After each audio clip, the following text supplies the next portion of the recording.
Bismillahirrahmanirrahim. Assalamualaikum warahmatullahi wabarakatuh. Perkenalkan, kami dari kelompok 2 ingin mempresentasikan hasil dari diskusi kelompok kami. Jadi langsung saja saya serahkan kepada pemateri.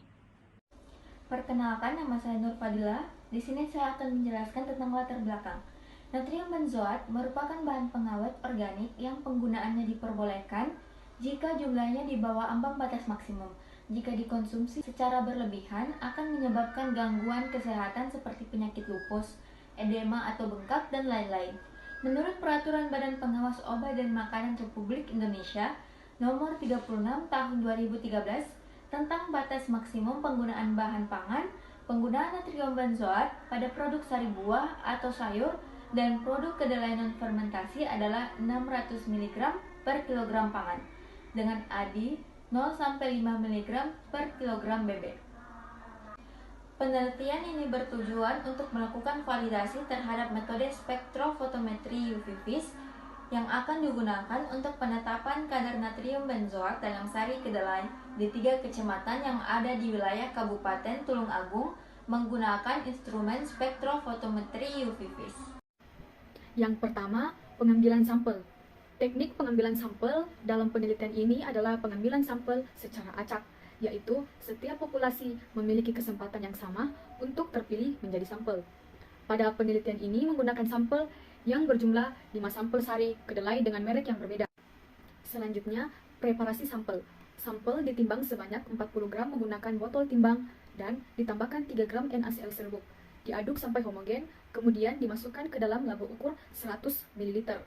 Tambahkan 40 ml larutan NaCl jenuh dan 10 ml NaOH 10% ke dalam labo ukur menggunakan kertas indikator universal, sehingga diperoleh larutan yang bersifat alkalis dengan pH kurang lebih 10.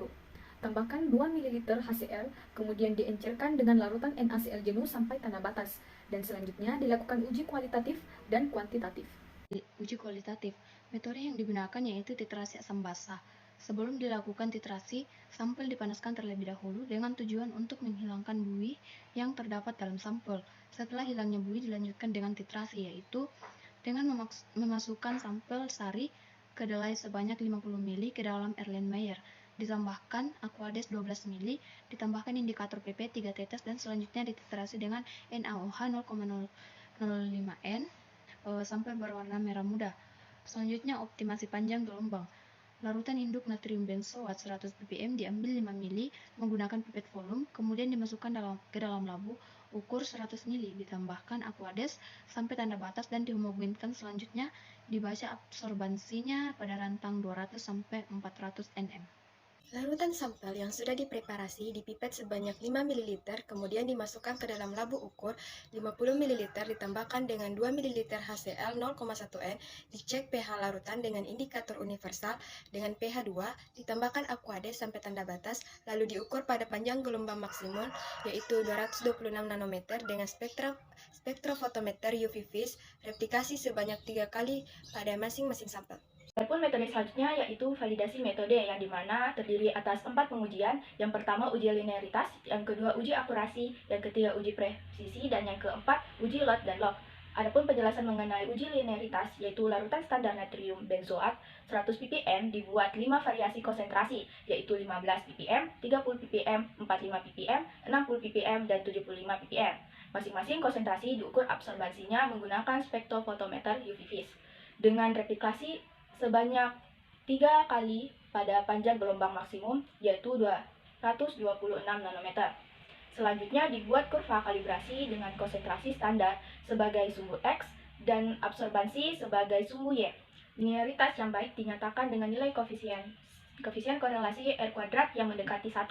Kemudian selanjutnya ada uji akurasi. Uji akurasi ini dilakukan dengan menggunakan metode spiking, yaitu penambahan baku. Metode spiking dilakukan dengan mengambil 5 ml sampel dan ditambahkan larutan standar dengan konsentrasi 46,21 ppm sebanyak 2,3 ml untuk sampel A. Sampel B ditambahkan larutan standar dengan konsentrasi 40,143 ppm sebanyak 2 ml.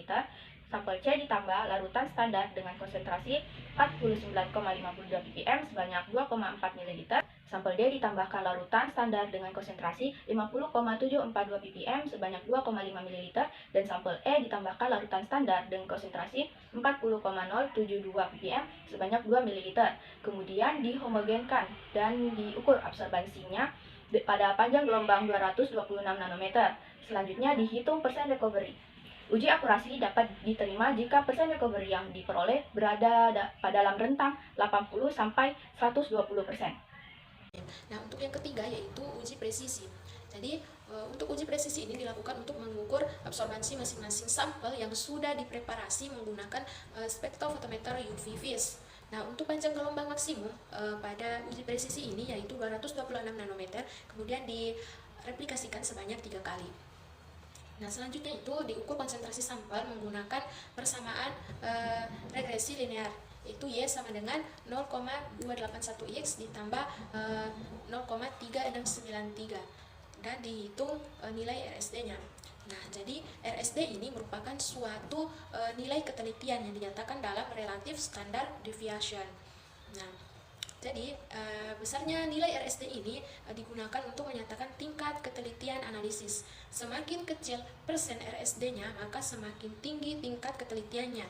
Jadi untuk uji presisi ini nilai maksimum atau nilai yang dapat memenuhi kriteria uji presisi ini yaitu kurang dari atau sama dengan 2%.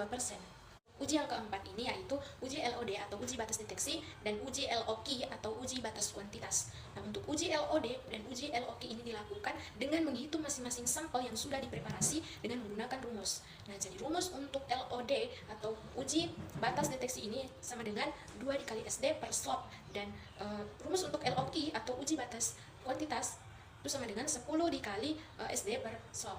Nah, untuk keterangannya, SD sendiri adalah standar deviasi, sedangkan slop itu arah garis linear atau kepekaan arah dari kurva antara respon terhadap konsentrasi. Uji kualitatif. Uji kualitatif dalam penelitian ini menggunakan 5 sampel sari kedelai yang tidak diberi pewarna. Uji ini dilakukan dengan membandingkan kontrol positif dan kontrol negatif. Kontrol positif berisi pelarut atau aqueous ditambah dengan natrium benzoat, sedangkan kontrol negatif berisi pelarut tanpa adanya natrium benzoat.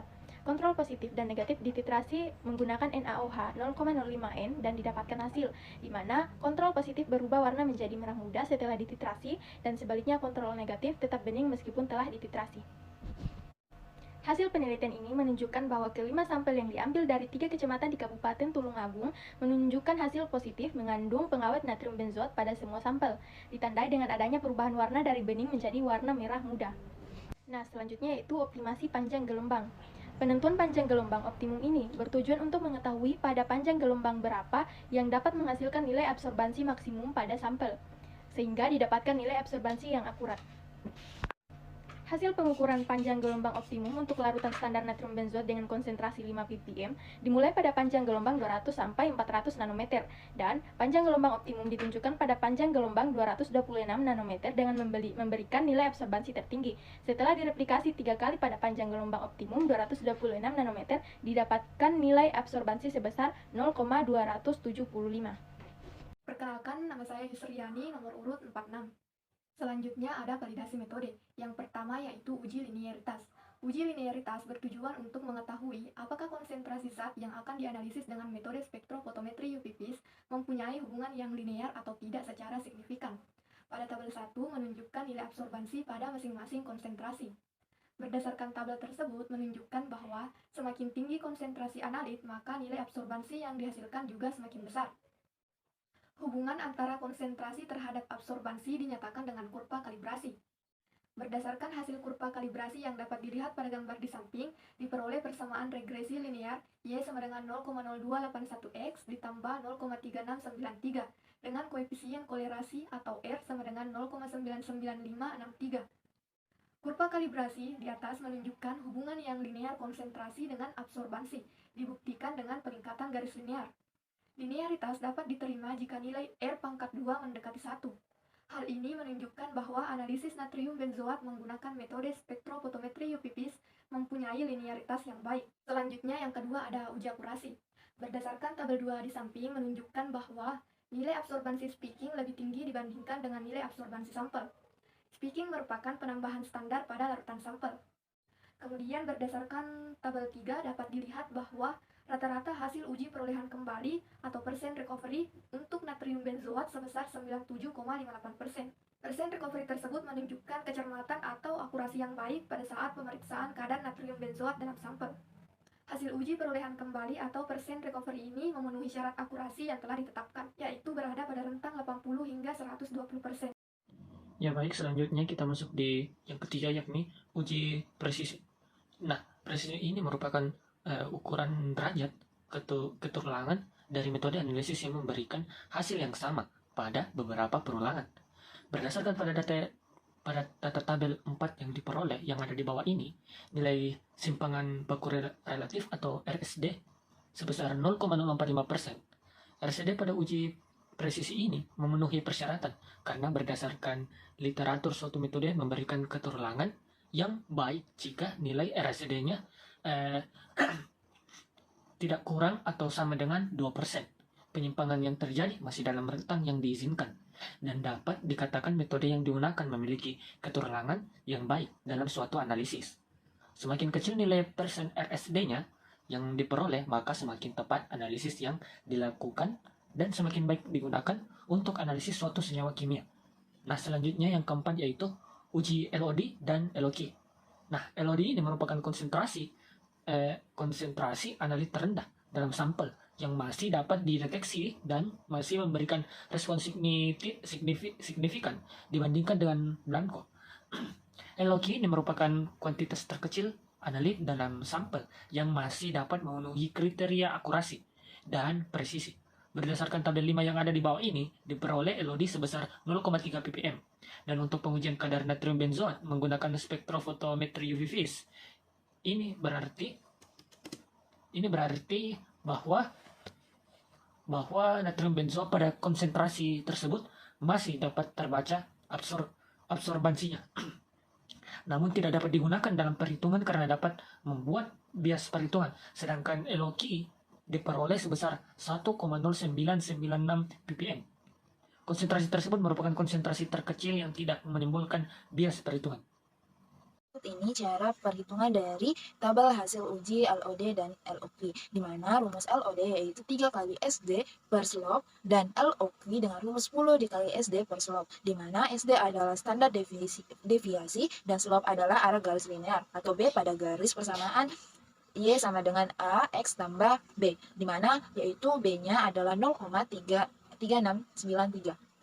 Nah, pada sampel A tersebut standar deviasinya yaitu 0,0385 dan hasil dari perhitungannya yaitu LOD didapatkan 0,313 ppm dan LOQ sebanyak 1,043 ppm. Nah, pada sampel B standar deviasinya yaitu 0,0385 yang dimana hasilnya yaitu LOD 0,313 ppm dan LOQ-nya yaitu 1,043 ppm. Nah, pada sampel C, standar deviasinya yaitu 0,063 yang dimana hasilnya yaitu LOD-nya 0,512 ppm dan LOQ-nya yaitu 1,706 ppm. Pada sampel D, SD-nya yaitu 0,025 yang dimana hasilnya yaitu LOD-nya 0,203 ppm dan LOQ-nya sama dengan 0,677 ppm. Pada sampel E, SD-nya yaitu 0,038, di mana hasilnya itu LOD-nya 0,309 ppm dan LOQ-nya 1,029 ppm. Uji kuantitatif penetapan kadar natrium benzoat dalam sari kedelai. Uji kuantitatif bertujuan untuk menetapkan kadar natrium benzoat dalam sampel dengan cara mengukur absorbansi sampel pada panjang gelombang 226. Kemudian dilakukan perhitungan kadar senyawa natrium benzoat menggunakan persamaan regresi linear Y 0,0281x plus minus 0,3693 dengan memasukkan nilai absorbansi masing-masing sampel pada konstanta X.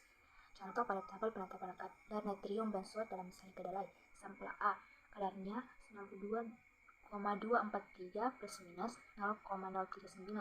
Sampel B 80,286 plus minus 0,039.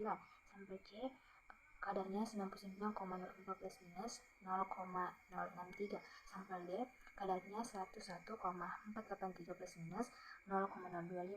Sampel E kadarnya 80,143 plus minus 0,038. Berdasarkan tabel 6 diperoleh kadar dalam sampel A sebesar 92,243 tambah 0,039 ppm. Sampel B sebesar 82,286 plus minus 0,039 ppm. Sampel C sebesar 99,04 plus minus 0,063 ppm. Sampel D sebesar 11,483 plus minus 0,025 ppm. Sampel E sebesar 80,143 plus minus 0,038 ppm. Menurut Peraturan Menteri Kesehatan Republik Indonesia Nomor 033 Tahun 2012, kadar maksimum natrium benzoat yang diperbolehkan dalam pangan sari kedelai adalah 600 mg per kilogram ppm. Berdasarkan data tersebut menunjukkan bahwa kelima sampel dari sari kedelai yang dianalisis mengandung natrium benzoat dengan kadar di bawah batas maksimum yang ditetapkan. Berdasarkan penelitian yang telah dilakukan, diperoleh beberapa kesimpulan sebagai berikut, yaitu pertama, berdasarkan validitas metode yang telah dilakukan, yaitu metode spektrofotometri UV-Vis mempunyai validitas yang baik karena meliputi nilai R2 yang diperoleh dari persamaan kurva baku sebesar 0,99563%, recovery sebesar 97,58% yang masuk rentan 80-120%, RSD sebesar 0,0454% yang telah memenuhi persyaratan, yaitu kurang dari 2%, LOD sebesar 0,33 ppm, dan LQ sebesar 1,0996 ppm. Dan kedua, yaitu kadar natrium benzoat yang terkandung dalam sampel sari kedelai yang telah diuji kuantitatif menggunakan spektrofotometri UV-Vis yang sudah tervalidasi diperoleh kadar dalam sampel A sebesar 92,243 kurang lebih 0,039 ppm sampai sampel B sebesar 80,286 kurang lebih 0,39 ppm. Sampel C sebesar 99,04 kurang lebih 0,063 ppm, sampel D sebesar 101,483 kurang lebih 0,025 ppm, dan sampel E sebesar 80,143 kurang lebih 0,038 ppm. Yang ketiga, yaitu berdasarkan peraturan BPOM Republik Indonesia nomor 36 tahun 2013 tentang batas maksimum penggunaan bahan pakan penggunaan natrium benzoat pada produk sari buah atau sayur dan produk kedelai non-fermentasi adalah 600 mg per kilogram pangan dengan HDI 0-5 mg per bobot. Kelima sampel yang sudah diuji kuantitatif menunjukkan hasil bahwa semua sampel telah memenuhi persyaratan dari BPOM Republik Indonesia, yaitu kurang dari 600 mg per kilogram ppm. Jadi itulah tadi presentasi dari kelompok kami. Mohon maaf jika ada kesalahan. Saya akhiri. Assalamualaikum warahmatullahi wabarakatuh.